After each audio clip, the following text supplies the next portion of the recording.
కేవలం 2,500 కోట్లు మాత్రమే బిల్లుల కింద ఇచ్చాడు ఈ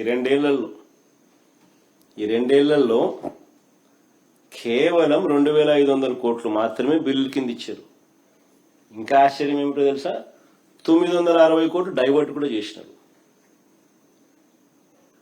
960 కోట్లు డైవర్ట్ కూడా చేసినారు.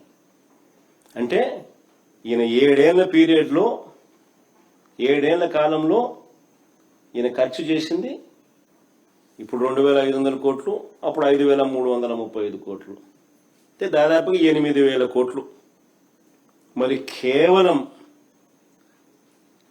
నేను చంద్రబాబు నాయుడు గారిని అడుగుతా ఉన్నా, మరి కేవలం రోడ్లు వేయడానికి, కేవలం కరెంట్ ఇవ్వడానికి, కేవలం నీళ్లు ఇవ్వడానికి, కేవలం డ్రైనేజ్ వంటి మౌలిక వసతులు కల్పించడానికే 2 లక్షల కోట్లలో 7 ఏళ్లలో ఖర్చు పెట్టింది ఈయన కేవలం 8,000 కోట్లు.